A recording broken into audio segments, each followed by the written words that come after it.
Hey guys, this is Manshark Sub LPs. I'm Sub, this is Crusader Kings II, and this is Millennia in the Making, Episode 10.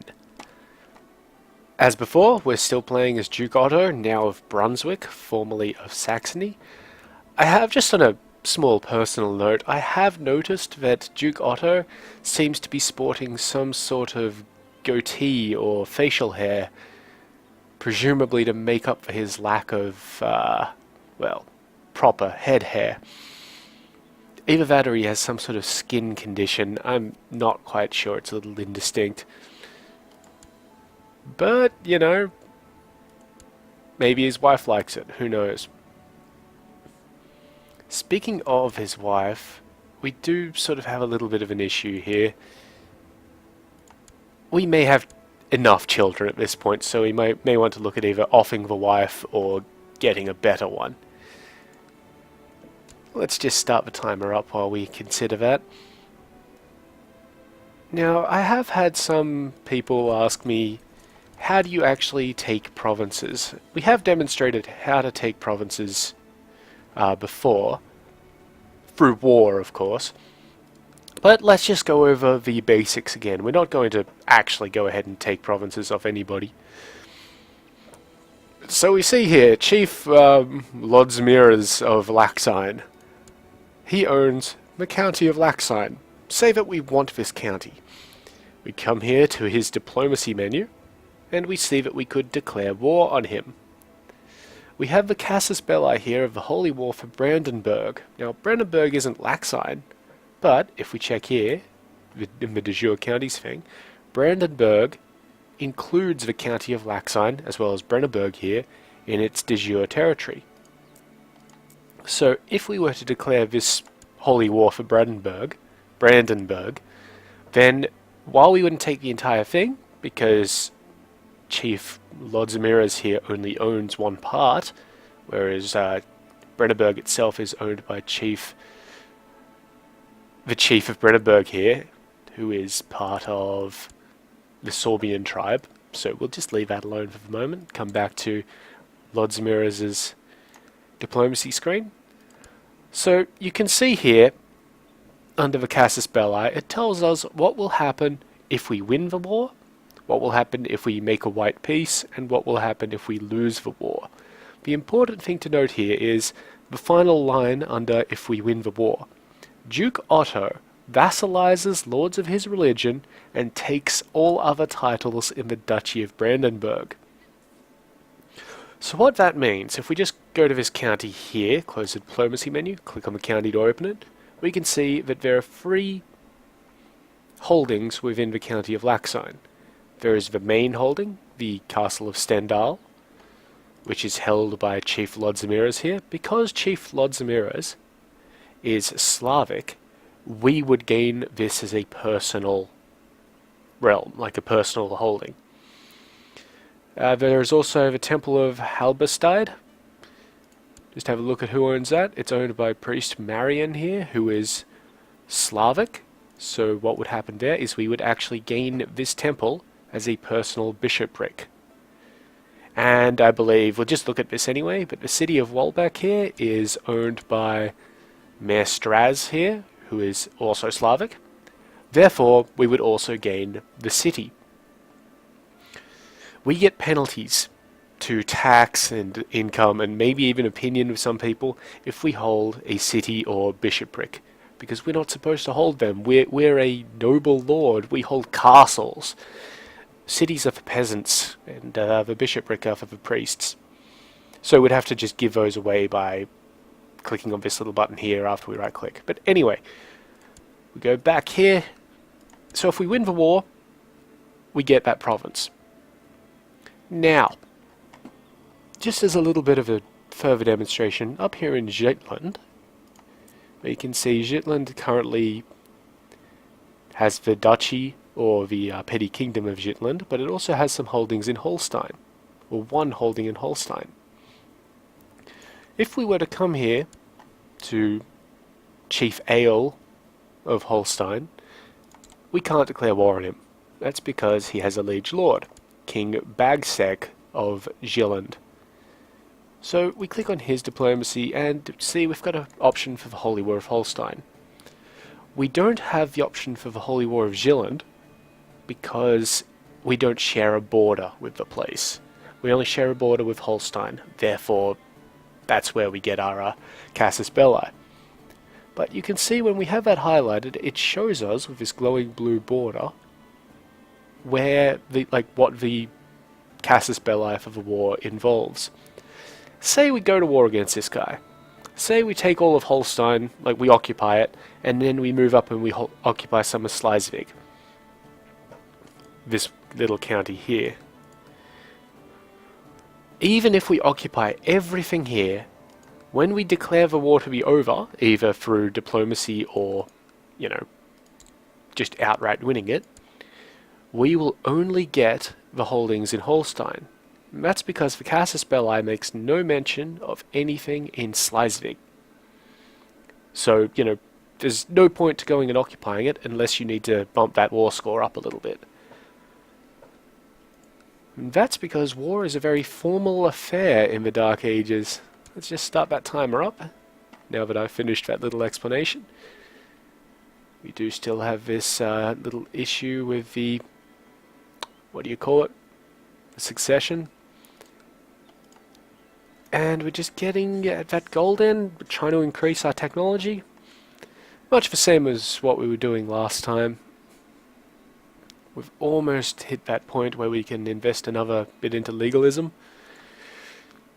We should try and look at getting more personal counties in the Duchy of Brunswick. Our steward has just delivered us 30 gold. That's quite useful.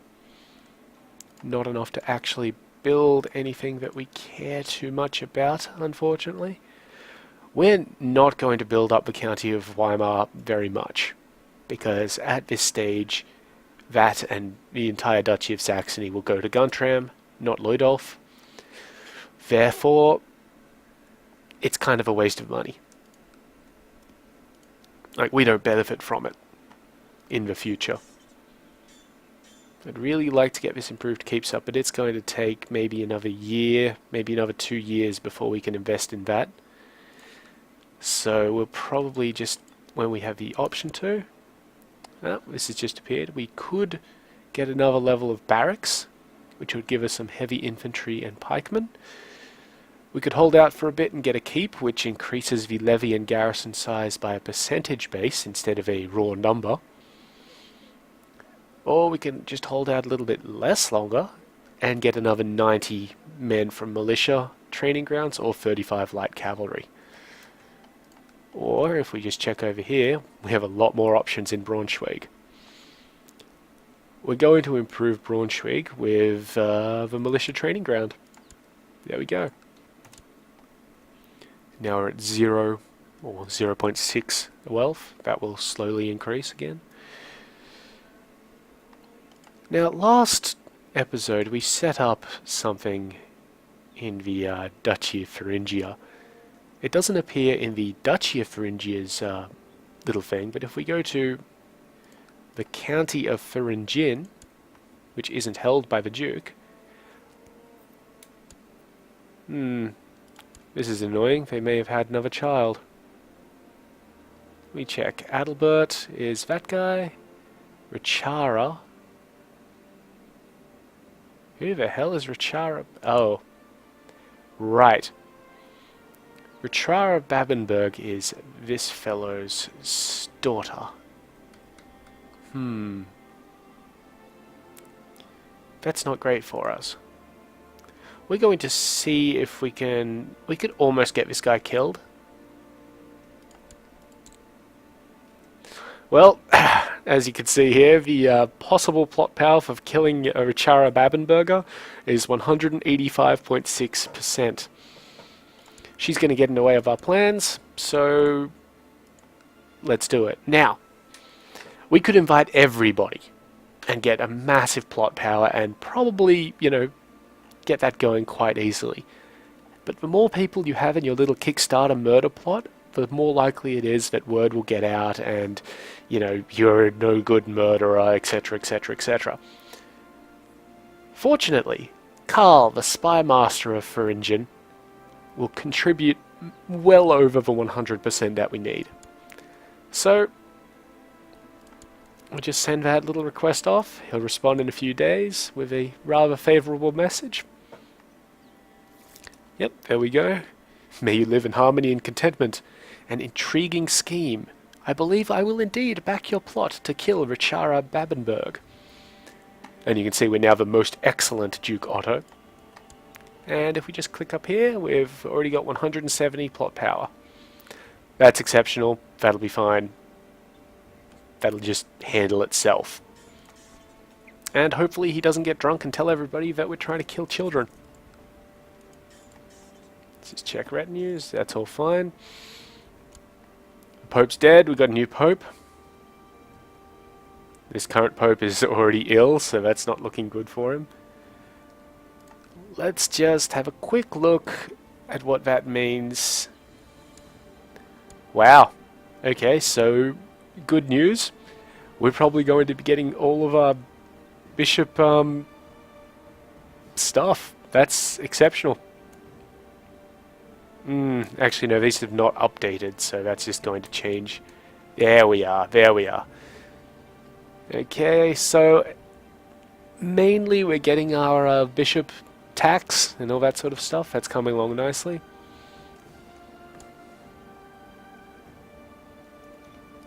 Let me just have a look at some of these. Yeah, I wish that these mayors would continue to buy up things. Let's have a look at the Mayor of Bardowick. Does he have any money? He has 94 gold, almost 95. I can't fault him for not spending it on the city fortifications. Somebody got imprisoned by the king for reasons. We will get that, and there's a new cardinal. Of course there is, because there's a new pope. We will occasionally just get messages that don't seem all that relevant, and they won't be relevant, but, you know, we just got to deal with that. There's really nothing in the way of... excuse me. There's really nothing in the way of factions that we really consider being a problem. On a more strategic level, we would very much like our king, wherever he is, to upgrade crown authority to high, and then institute our primogeniture succession in the Kingdom of East Francia. Even if he just raises it up to high, we can institute primogeniture succession in our particular duchy, which would be phenomenal. It would be very good. The current king can't raise crown authority up again because he has already raised it once during his term. However, he does look like he's getting on a bit. His heir is a legitimized bastard. Let's just have a quick look here. Yeah, there's some advantages and disadvantages to being in a kingdom ruled by the Carlings when you are not personally a Carling. The first advantage is that your king will have a lot of allies in Western Europe to come to his aid in the event that he gets invaded. The disadvantage is that your king will have a lot of allies in Western Europe to come to his aid when you inevitably rebel. Alright, our co-conspirator, Karl, this charming fellow here, has managed to get one of the maids near Richara. For a princely sum, which we don't actually have to pay, she has agreed to solve our little problem for us. Fabulous! Nothing like a spot of baby murder in the morning. So that will come through fairly shortly, and hopefully, that won't be a big issue for us. And it will elevate our, well, the girl that we betrothed to our heir to third in line for the county of Thuringen. Failure! Richara frightened off the maid with her wailing, but she was caught and exposed my involvement. So Rashara doesn't like us because we attempted to kill her, so minus 200. Wonderful. Her dad also doesn't like us a little bit, but, you know, it's not too bad. We just have a, what is this? Dishonorable minus 30. That's fine. Let me just check in with the king. Minus 10. Pretty sure we already had that. But the plot stays. Because it hasn't technically been discovered yet.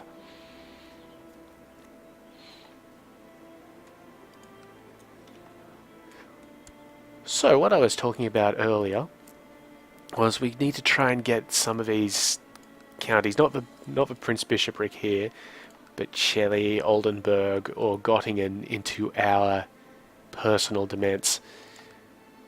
And just looking at the monetary figures, I think Shelley would be quite nice. It seems to have less levy here because Count Wigbert here is not a very good warrior. He has 0 martial skill.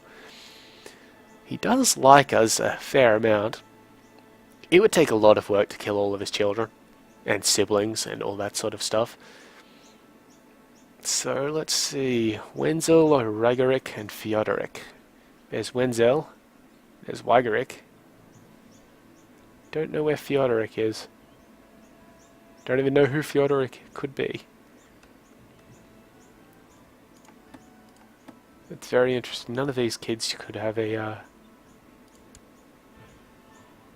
It's very odd. I guess it might be somebody... like a niece or something? Let's see if we can find them. We'll use the Find Character tool for once. So, Theodoric Emedinger. Find Characters. And now we're searching in our realm. Theodoric. Is that him? Yes, so the court chaplain of Chile. Technically, he shouldn't be able to... it's a little concerning. He shouldn't actually be able to do anything. But whatever. Let's see if we can marry Weigeric to somebody, or betroth him. How old was he? 3 years old, wow. Okay, so let's see. We have a daughter, 3 years of age. We have a daughter, 8 years of age. What about this one? Yeah, as you see, he won't matrilineally marry because they're too high in the line of succession.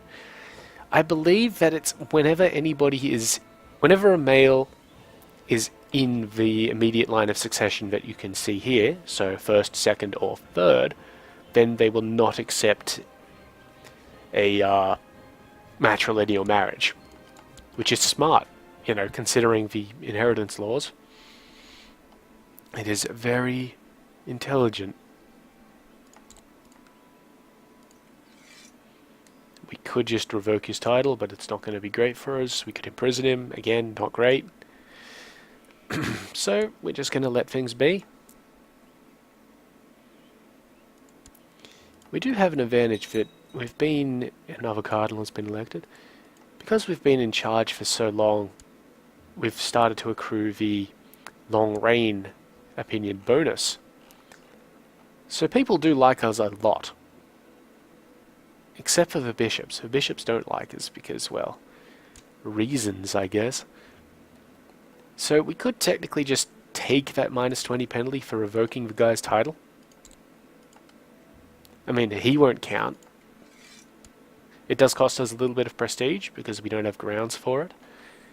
He'll lose a lot of opinion of us, but, well, it doesn't matter because he won't be the king of anything.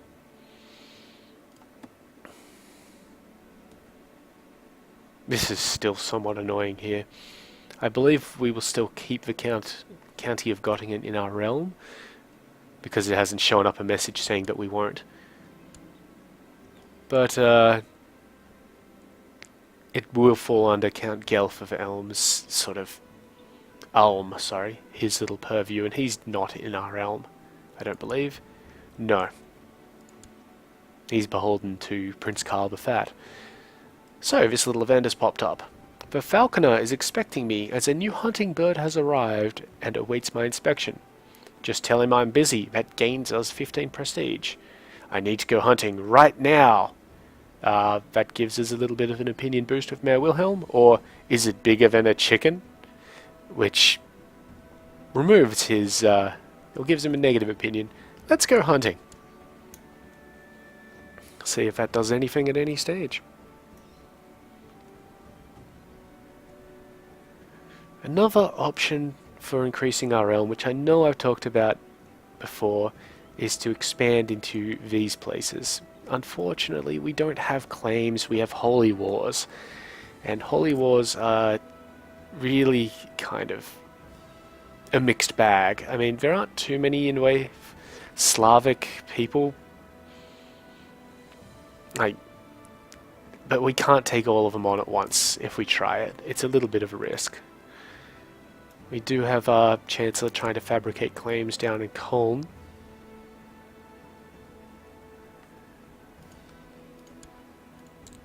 And yeah, we just can't even declare war if we don't have a particular claim.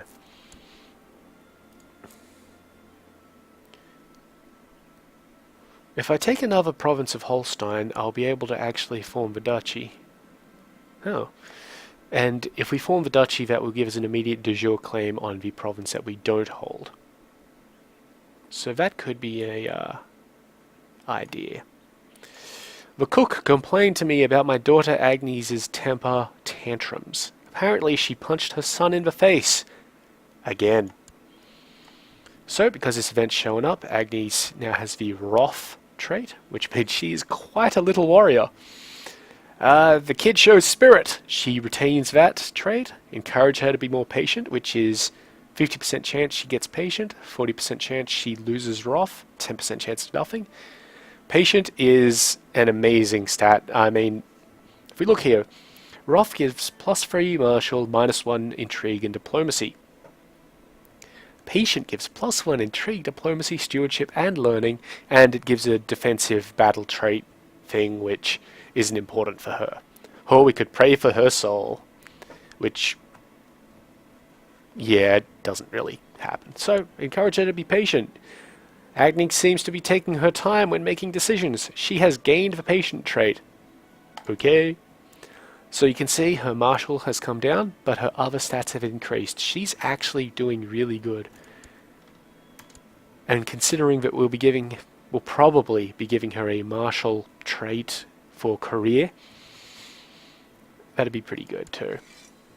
The war against the King of Lothringia, Italy and Burgundy, and now the King of Aquitaine as well, is going very well for us. I'll be very surprised if we don't win that shortly.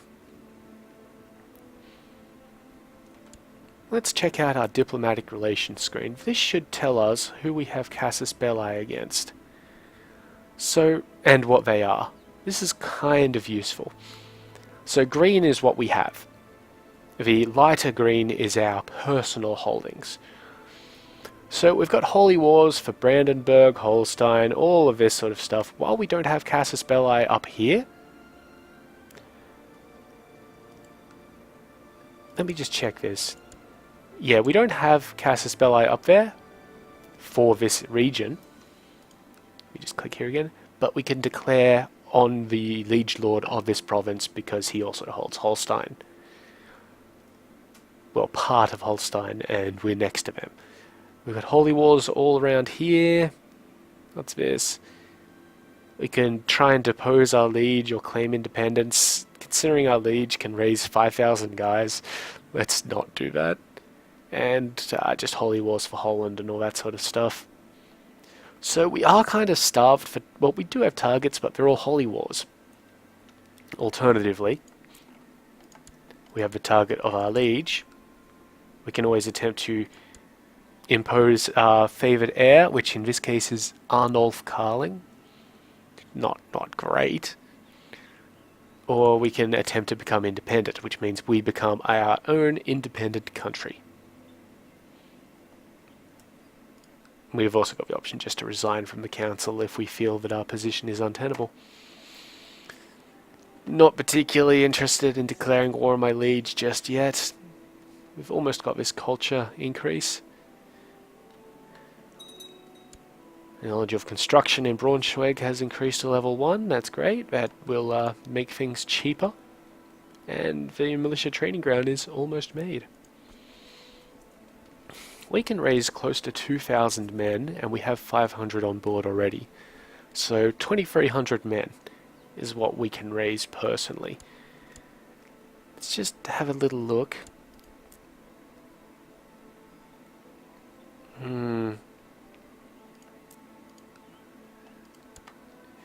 Jarl Hroldofer here is a very good warrior. He's actually a really good warrior, but we could take a fair amount of land off him if we get lucky. Let's just check that out. So we come in here and we see that he owns the Jarldom of Holland. So we go to the ledger, we click through to the independent realms. Whoops, there it is. And now we want to look for Holland. So we're going to try and order it by alphabetical order. We're going to realize that's kind of futile, so we're just going to come over here and order it by armies. Now I think the Jarl has about 2,000 men. So we just kind of scroll down a little bit and see if we can spot Holland. I have probably missed it by now. Ah, there he is. Holland. He has 1,700 men available to him. Great. He's a target. Does he have any allies? He does, the Chief of Skane, but he cannot call him to war. Unfortunately, the only option that we have is a holy war.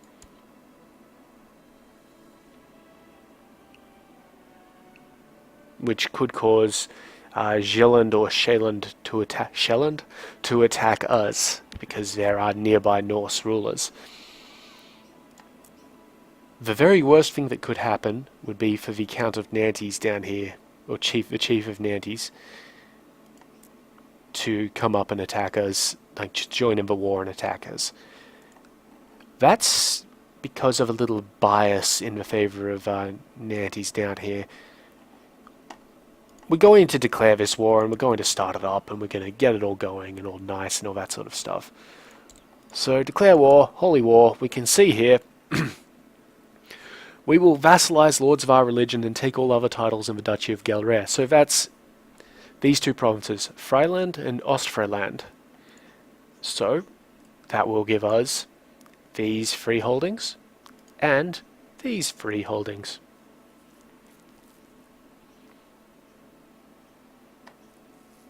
Unfortunately, they will also probably be subject to title loss on succession, but that's okay right now. We're not planning on dying anytime soon. Not that one ever plans on dying. So, Holy War for Gelre. Gelre. If we win the war, the Catholics get +3 moral authority. The Norse get -3 moral authority. The Jarl here will lose 100 piety and 50 prestige. And we get all the stuff in the little highlighted area. Let's just go back to the ledger and check on something. Religions. There we go. We order it by moral authority. We're not doing too bad. We're not the highest moral authority in the realm. That would be the Orthodox Church. And the Norse are actually doing really well. We want to prevent the Norse from doing really well. If they do really well, they may reform their religion and become much, much more powerful. They lose the little thing here, the supply issue here. Go away, antivirus. But that's not going to be an issue for us in Ostfreiland and Freiland because they are actually Catholic provinces. It's just that they're held by a Norse ruler. This 17 martial stat is going to be quite awkward. Hang on, he's already at war with somebody. He's at war with King Louis the Great in King Louis the Great's war to revoke Ostfreiland. He appears to be... Ah, right, yes, I've missed this. Jarl Hroldofer is currently revolting against his liege. If that conflict ends, which it doesn't look like it will, actually. He's made significant gains down here. Very interesting. So, when we do this, we will be hostile to the forces of King Louis of Lothringia. We are already hostile to those forces because he's attempting to go to war with us. And yes, we may be hostile to the King of West Francia as well, but bugger it. Okay, we can call in some allies. Yep, we're going to call in Count Sieghard of Württemberg, who has actually helped us out previously in some other wars. Let's raise up all of our men. Gather them together in, what's this, Osnabrück. We've already got some leaders leading, but that's fine. Med Rudolf of Blyfield has died comatose in his bed, so the game will have automatically generated another mayor for that place. Our brother-in-law, Count Sieghard, will honour his obligations and answer my call to war. Wonderful. And we've got a little message because we're marshal for our king, so that's great. Doesn't really affect us too much. Just waiting for all these troops to gather. We could increase the speed, but when at war, I am really hesitant to increase the speed because things happen quite swiftly when you increase the speed, as you might expect. We've just built that militia training ground in Braunschweig, so that will be increasing the levy size even further. We just check on that. Well, it hasn't quite factored it in just yet. Ah, there we go. See, now we've got an extra 80 or so levies, which will slowly regenerate or, recover. Here's something that I mentioned earlier. We've accrued enough technology points in culture that we could invest in any one of these. So it's given us a little message telling us that, we really should do that. We're going to invest in legalism. And what we should see, yep, up there our demand size is increased from 3 to 5. Sorry, from 4 to 5 in terms of maximum. We still only have 3 personal holdings. Just gather these guys up to reduce the amount of stuff on the side. The wife of Count Chele has just died of pneumonia. That's fine. I mean, it could have been an important message if we'd cared too much about what was going on there, so it's nice of the game to tell us that. We've just started getting that opinion penalty for having our vassal levies raised too long. We'll just rearrange some things here, put our best guys in charge. Yep, that looks good. As well as the martial stat, you also want to check if you're putting any cowards in charge who have the craven trait, because that would be bad, whereas people with the brave trait are better. So we'll send him up there to Ostfriesland. He'll get there in a few days. And, well, luckily, he's put his levies somewhere. So we just kind of sit here and let this tick by. Should be quite a swift castle siege, fortunately. And we're really hoping that he doesn't end the war with Lothringia, because then, well, we've basically just wasted our time. Meanwhile, Count Württemberg's army moves around, dictated by whatever's going on here. Hopefully he goes to Friesland, though he'll actually stay with us. He gives us a slight bit extra. Oh, yep, okay, what we feared has just happened. Duke Sigurdar Snake in the Eye, Sigurda, the Jarl of Skane, has just decided to join in on the war. Hopefully he doesn't bring too much in the way of men, though he does have a fair amount of land.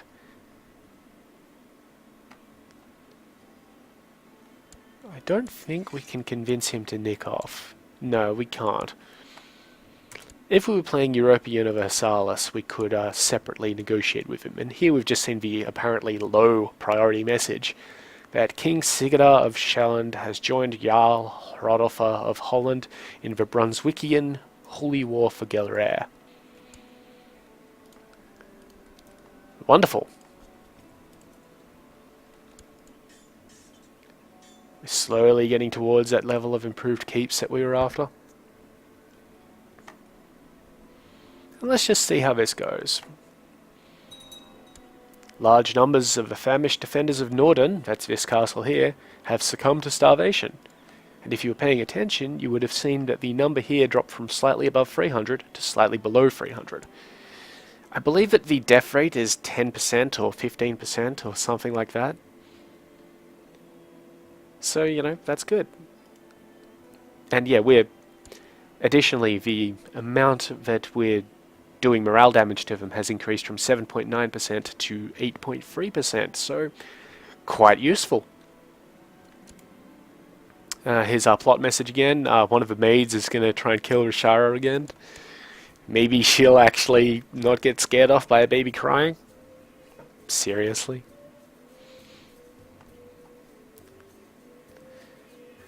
So, this war's going alright. We're not involved in it. More defenders have died. We've dropped from 291 to 259, and the percentage gain has increased to 8.8 every 12 days. That's exceptional. We're doing really well. And we'll take this city really quickly. There we go. Duke Otto of Brunswick has succeeded with a plot to kill Rishara Babenberger. Unfortunately, the maid was caught and revealed my complicity in this matter before she hanged. So, yeah, we've got another little bit of dishonourable going on. Good, but bad. Now, we can see here that Inge Babinger has moved up to the 3rd position in the succession for the County of Thuringen. That's good. She's one that we're betrothing our heir to.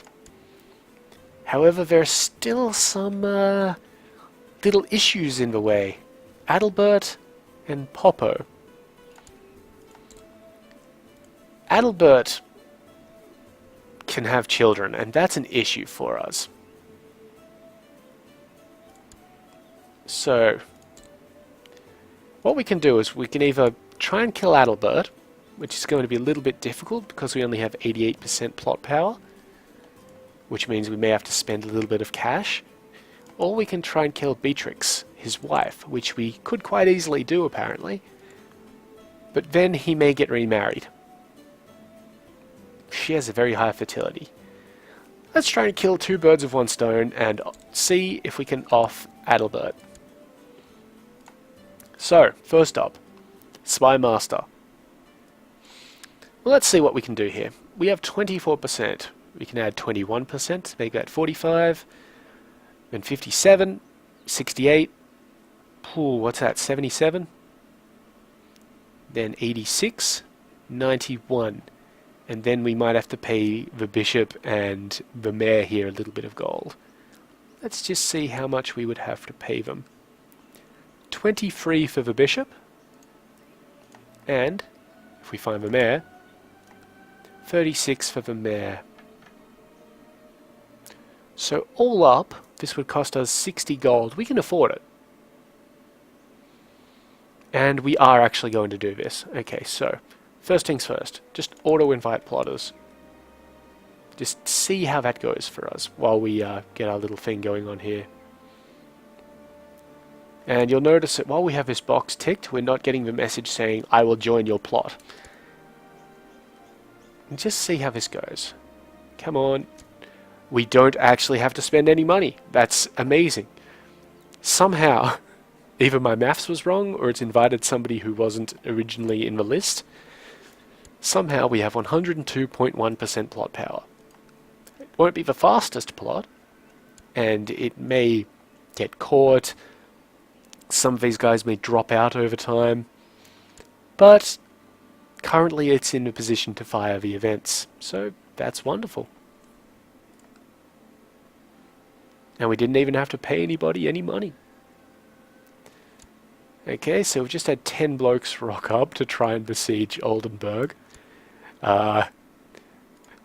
When this siege here is over, we might just go and smack them down, just for the tiny bit of war score that will contribute. Speaking of which, this siege should end in a few days. 12 days from now.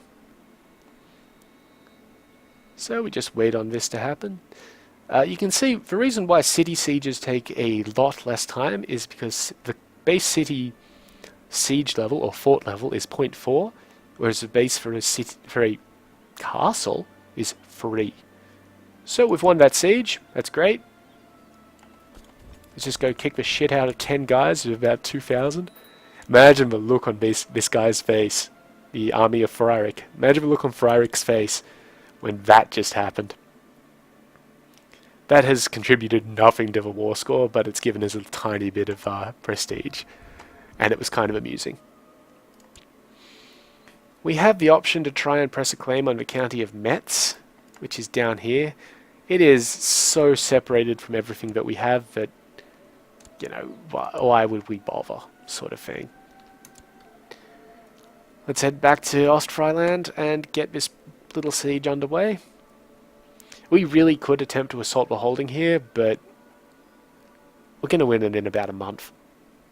There's not much point to assaulting it. There's an issue. The army of Friarich has returned with slightly more than 10 dudes.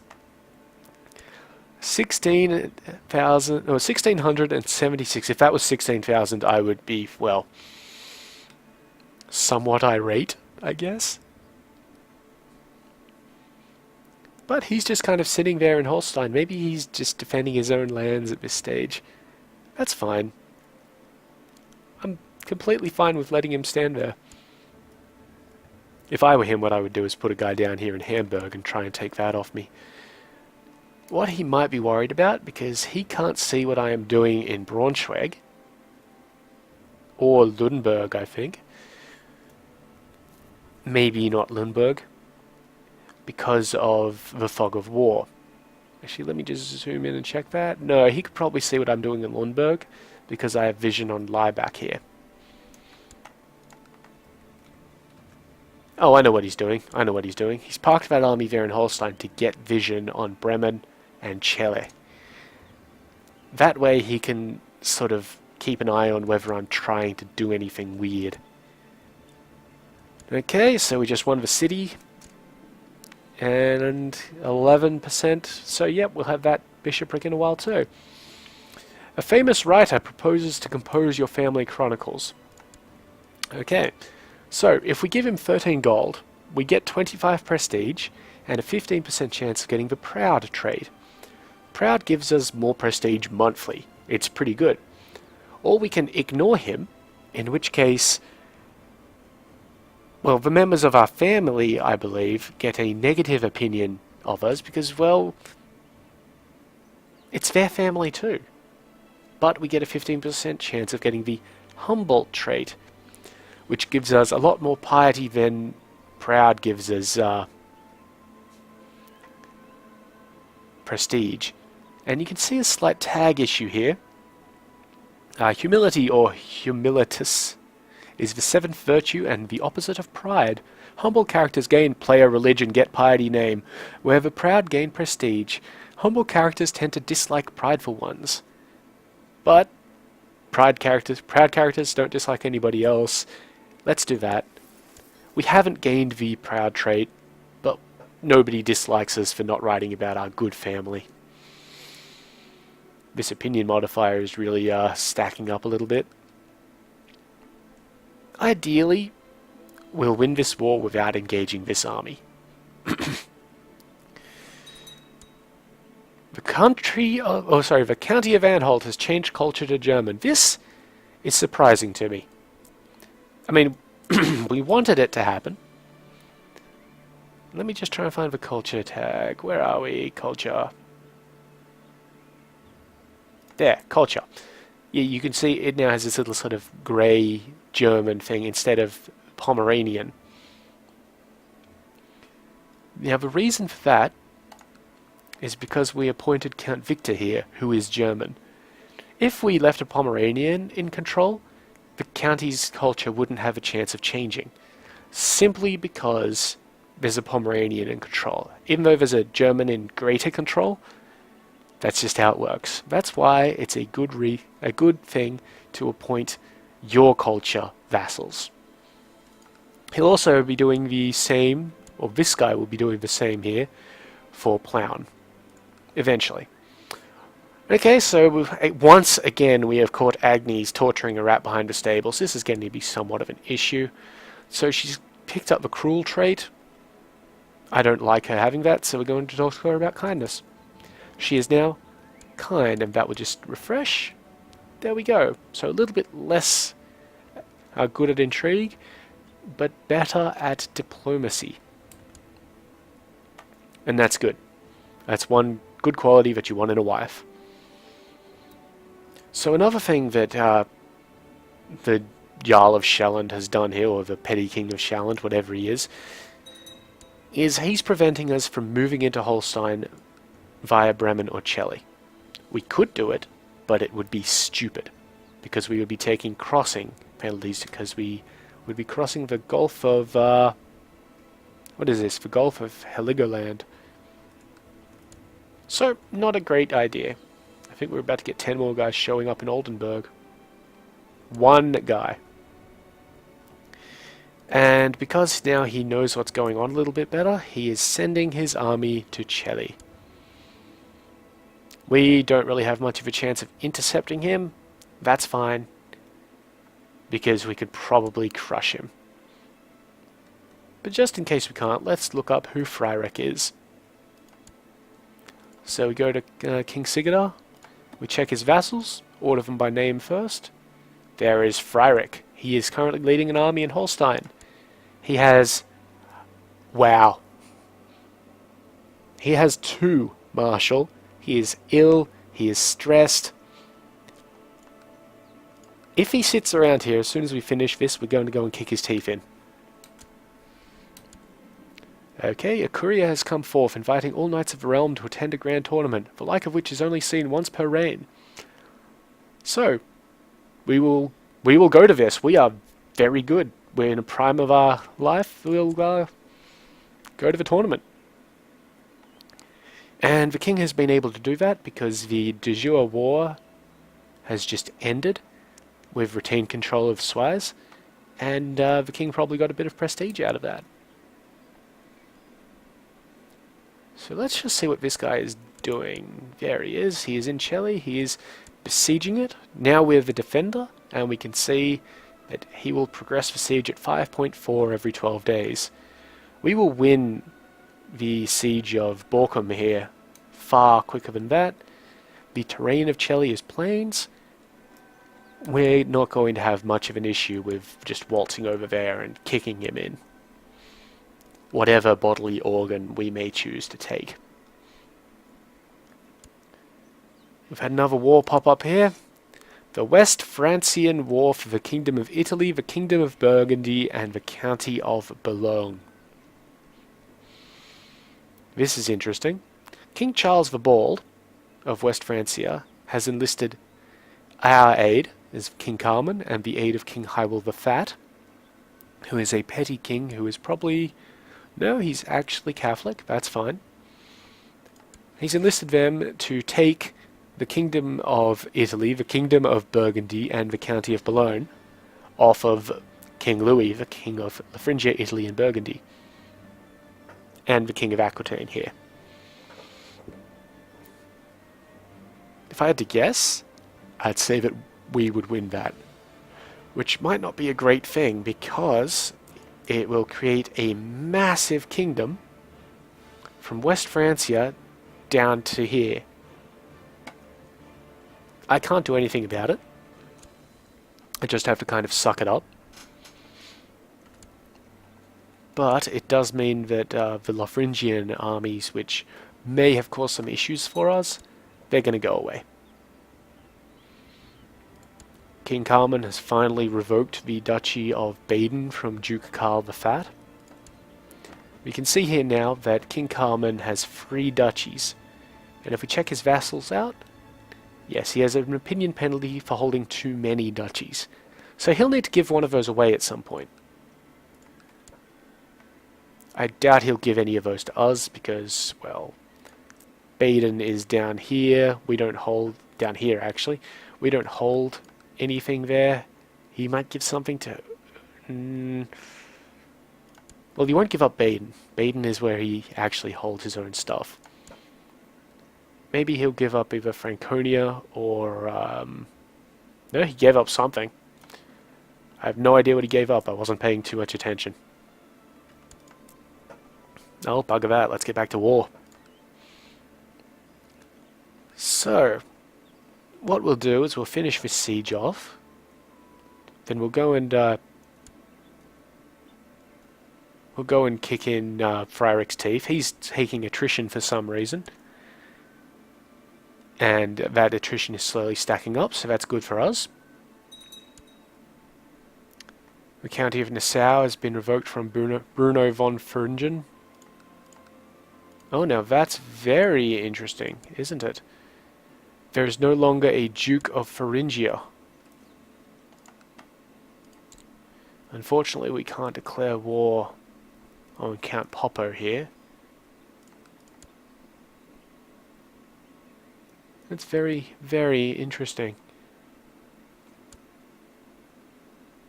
I wonder what he's trying to do. I mean, apart from just getting his stuff. For Nassau was never part of his stuff. We'll just have to see how that situation develops. We can't impact on it to any great degree. We can now take improved keeps, and we are going to do that. So, now we go to Lundberg, and we see we can build the next level of castle walls, which we will do. Fantastic.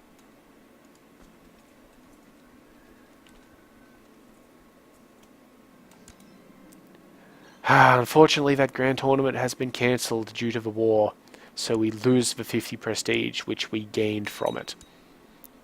King Carlman has created the title Duchy of Thuringia, so now he holds Franconia, Baden, and Thuringia. He must get rid of one of those.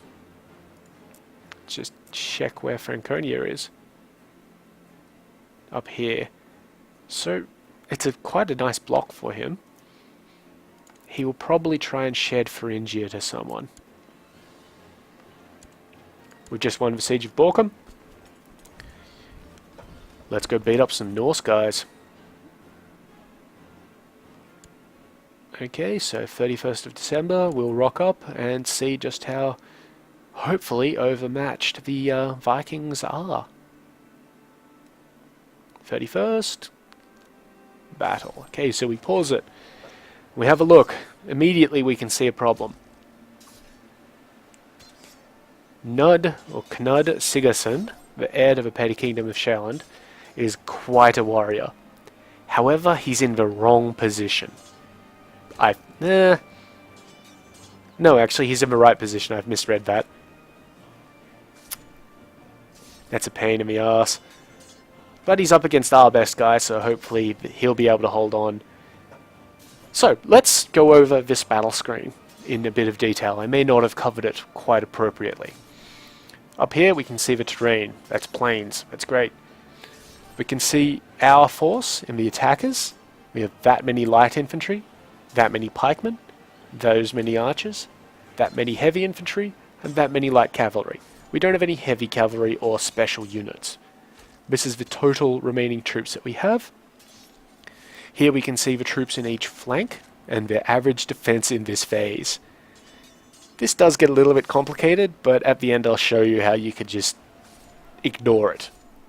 The green bar is the morale of the flank, or the center.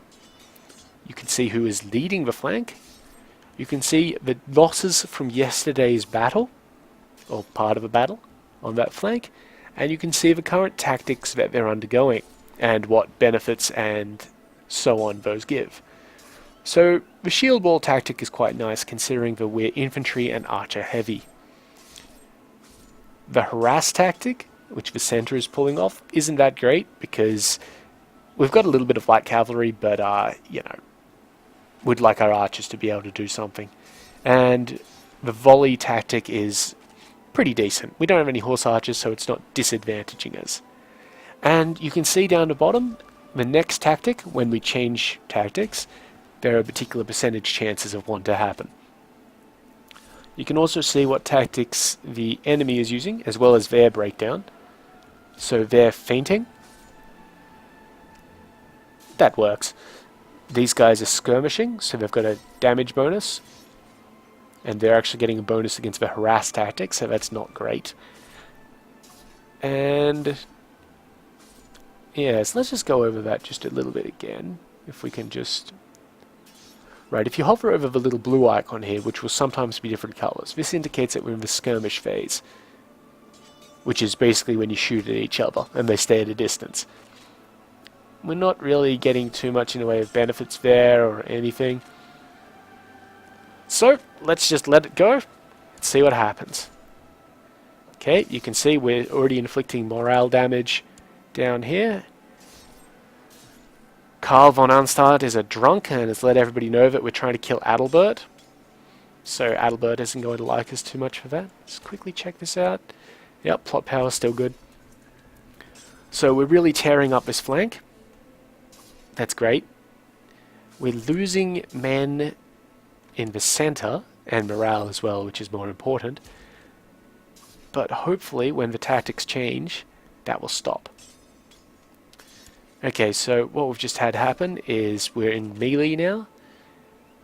We're not doing too well here in the center, but fortunately their left flank has fled, and our left flank, instead of pursuing, has joined in the battle here. And we can see that has completely shattered their army, forcing them to run away. We've gained 23.1 war score, 10.9 prestige, 5.4 piety, and 0.5 military tech. That's wonderful. And we're going to chase them down. And hopefully we can catch them. We have caught them. Well, this is a little bit interesting. We've gotten there before they did, so we've basically set ourselves up defensively, which doesn't really do much. But we've caught them, so we chase them, do them a little bit more damage, kill a few more men. And that's wonderful. Again, change the war score by 7, 3 prestige, 1.5 piety, 0.1 war score. Not war score, military tech. And now they are fleeing back down to Chile, so we're just going to keep chasing them until that army is dead. Unfortunately, the king of Zealand has joined in the war. Maybe a little bit too late. Who knows? Okay, so we've wiped that army out completely. He will not offer us peace yet because he considers this war to be indecisive. Let's try and get a ticking war score going on. So, we've gone on a little bit. We're going to end the episode shortly, but we're just going to send these guys over to Friarland, get them to do their thing. I think 2,000 men should be fine, but if we need a little bit more, we just put down our levies, raise them back up again, and then have another 200 men. We are losing a little bit from this opinion thing, and you can see our levy, or our retinue has been damaged, so they are reinforcing and costing us a bit of money. Not too much. I'd actually like these guys to go through Oldenburg, so I'm going to give them a custom path. That way they will take out this tiny little army in the meantime. But I think that's a good point to end it at. Hopefully we haven't gone for over an hour.